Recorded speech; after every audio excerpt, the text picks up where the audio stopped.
Tuendelee na sehemu ya pili ya update za moja kwa moja kutoka mahakamani, kesi ya Mheshimiwa Tundu Antipas Lissu. Katika sehemu ya kwanza tumeishia pale ambapo wakili wa serikali Nasolo Katuga alikuwa amesema kwamba yeye amemaliza waheshimiwa majaji. Sasa hapa anasimama Mheshimiwa Tundu Antipas Lissu anasema, baada ya kusikiliza hoja za wakili wa mleta maombi, naomba nianze kwa kunukuu maneno ambayo mahakama hii iliyasema kwenye kesi ya Commissioner General of TRA criminal case nambari 62 ya mwaka 2022, pale ambapo maombi ya mdawa yamezuiliwa na sheria, hawezi kufanya drafting ya kuweza kuadaa mahakama. Wanasema kwamba uamuzi ulifanyika bila wao kusikilizwa. Mgogoro ulianza mnamo tarehe 19 Februari mwaka 2026, ukurasa wa 391 wa rekodi. Ugomvi ambapo umeleta hapa ulianza siku 5 kabla ya uamuzi wa mahakama kuu. Wakili wa serikali Renatus Mkude alisema kuwa, waheshimiwa majaji, tuko tayari kuendelea na mashahidi watatu, lakini kabla ya kuendelea tuna notice of addition of substance of evidence ambayo imejazwa electronically siku ya jana. Katika ukurasa wa 392 mahakama ikaamua kuwa tuendelee na mashahidi kwanza, baadaye tutarudi kwenye hoja za notice. Mnamo Februari 20 mwaka 2026, ukiangalia ukurasa wa 405 hadi ukurasa wa 419 utayaona maneno niliyoyasema. Mahakama ikaamua kuwa tumesikiliza sehemu zote, kesi hii inaahirishwa hadi Jumatatu, ambapo ilikuwa ni mnamo Februari 23 mwaka 2026. Kuanzia ukurasa wa 420 unaonesha hayo, mheshimiwa majaji. Mkude akasema kuwa wako tayari kuendelea. Katuga akafanya submission in chief katika peji ya 421, peji ya 423. Katuga akajibu PGO na mimi nikafanya rejoinder katika peji ya 428. Kuna ruling of the court.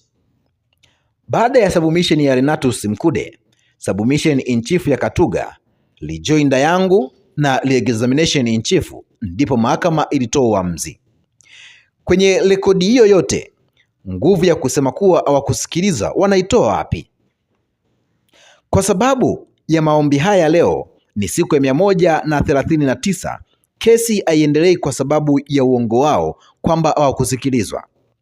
Haki ya kusikilizwa ni haki ya kikatiba kweli. Sasa kwa ushahidi huo wanasemaje wakasema hawakusikilizwa? Mmemsikia wakili Katuga akisema kuwa mahakama ilikosea, ilipaswa iangalie reasonability hiyo ya notice, ipokee ushahidi, iangalie competence kisha iamue. This is an appeal under 6.3. Wanayoitaja it is only clever drafting inayolenga kuiadaa mahakama. Iangalie TRA versus New Musoma Textile Industry. Kwenye orodha yangu ni kesi namba 7.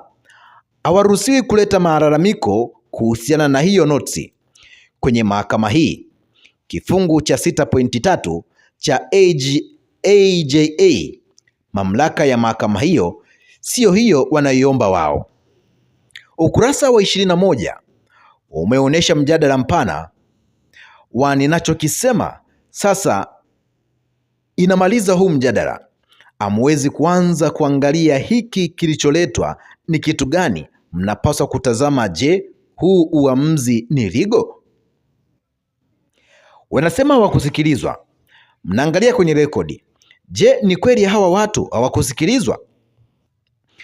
Amwendi kwenye huu usikilizwaji ulikuwaje?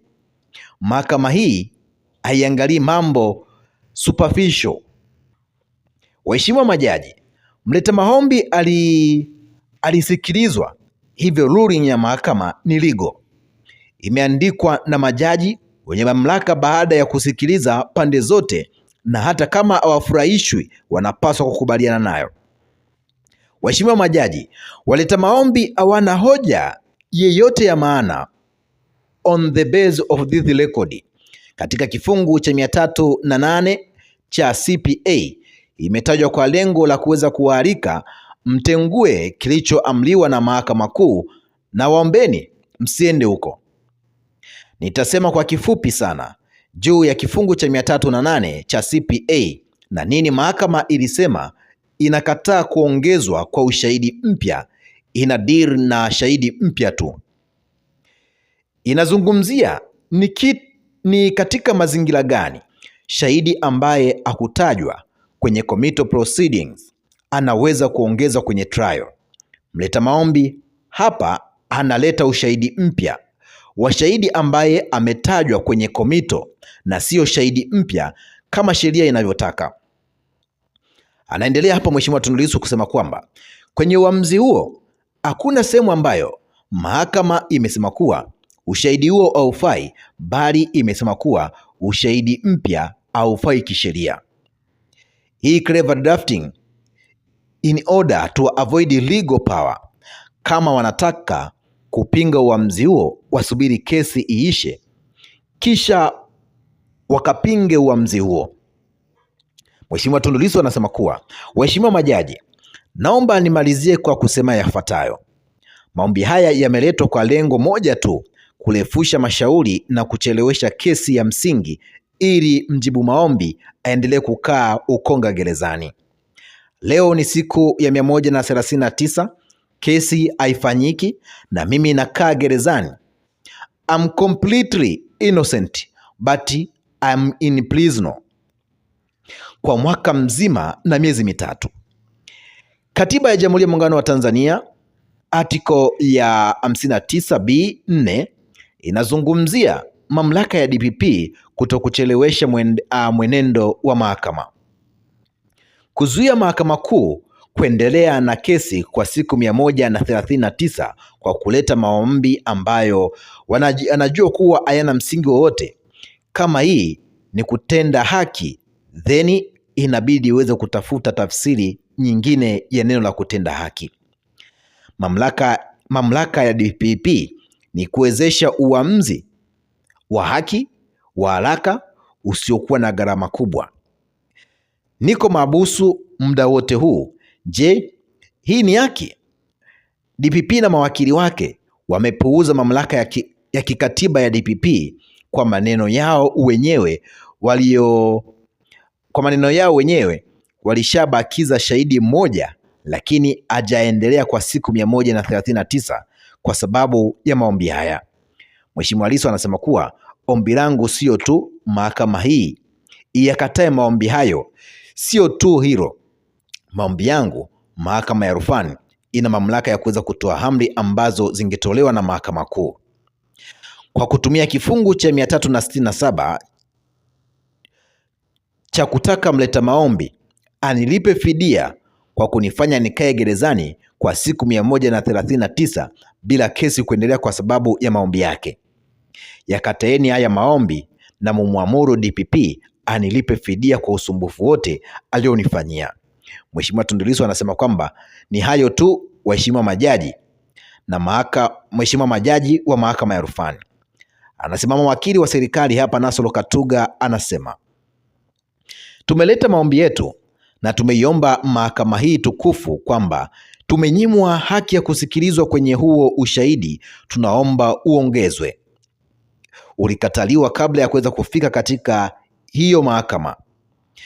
Mjibu maombi ameiarika mahakama hii kwenye proceedings za kuanzia katika peji ya 391 akizungumzia submission ya uhalali wa notisi yetu. Tulipata nafasi ya kusikilizwa kuhusiana na notisi yetu, sio nafasi ya kusikiliza kuhusiana na huu ushahidi. Hatueleweki, alafu tunaambiwa tumefanya clever drafting. Ushahidi umekataliwa kabla ya kuweza kuingizwa. Tulisikilizwa kwenye notice tu. Hayo ni maneno ya Katuga. Mjibu maombi anaposema kuwa tulipewa haki ya kusikilizwa, hakutuelewa kwenye engo gani kuirejesha mahakama hii katika kifungu cha 308. Anasema ni kuweza kuomba rufaa kwa mahakama hii. Sisi tulikuwa tunaonesha walichokifanya na kilichokataliwa kufanyika. Katuga anasema kwamba sisi hatujaleta maombi haya kuchelewesha kesi, tumekuja hapa kuiomba mahakama iweze kutafsiri sheria. Kifungu cha 367 kinatumika pale mahakama inapokuwa imesikiliza kesi na kuweza kuona kwamba kesi ni ya kutengenezwa. Kwa mujibu wa sheria, tunasema kwamba maombi yetu ni ya muhimu, tunaomba yakubaliwe na yatazamwe na kuweza kuita hizo proceeding kuweza kuangalia kile ambacho tunakilalamikia. Sasa baada ya Katuga, wakili wa serikali, kusema hayo, jaji anasimama na kusema kwamba basi baada ya kusikiliza pingamizi la awali pamoja na maombi haya, tutakwenda kuamua kwanza kuhusu pingamizi la awali. Kama tutakuwa tumekubali, basi itaishia hapo. Kama pingamizi litakataliwa, basi tutaendelea. Tutawajulisha tarehe ya uamuzi. Inapigwa high court hapa ya kinyonge, ni kama jamaa anayepiga high court mchana umepita amepita kama upepo, yani kama hajapata chakula, kasauti kake anavyotoka. Na watakia Ijumaa njema, Julai 7, tukutane kwenye viwanja vya Sabasaba pale jijini Dar es Salaam kwa ajili ya maonyesho ya siku ya Sabasaba. Tuendelee kuendelea kubaki nasi, uendelee kupokea update mbalimbali kutoka katika kesi ya Mheshimiwa Tundu Antipas Lissu.